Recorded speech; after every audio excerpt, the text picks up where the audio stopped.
Di F8, pengunjung akan menyaksikan 8 bidang, mulai dari fashion, film, food and fruit, fashion musik, hingga flora dan fauna.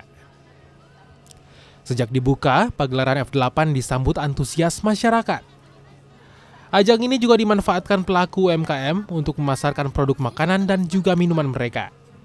Seperti usaha kerajinan rajut berupa tas dan boneka yang juga banyak diminati warga untuk dijadikan souvenir. Kalau di sini sih memang dia fokusnya kria, jadi rajut ya Kak. Jadi memang ini buatan tangan handmade, jadi agak pricey ya, agak mahal gitu.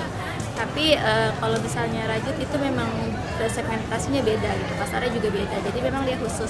Kayak yang ini memang khusus dibuat untuk souvenir yang akan dibawa nanti keluar dari Makassar, keluar dari Indonesia. Jadi memang biasanya kalau misalnya kria itu ada beberapa produk yang memang kita buat secara banyak di stok, kita tidak menerima pesanan kecuali untuk yang kayak gini, yang custom kayak gini itu biasanya memang kita terima. Rame semuanya sebenarnya rame karena semua sektor F8 itu bisa dijumpai di keempat zona ini, dari food, kemudian flora dan fauna,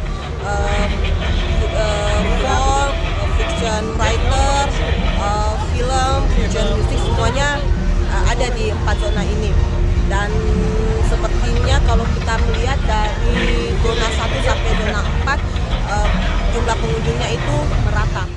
Di hari ketiga, pengunjung F8 juga dimanjakan dengan penampilan band terkenal di Indonesia seperti Slank, Symphony of Life, Govinda, hingga Lobo.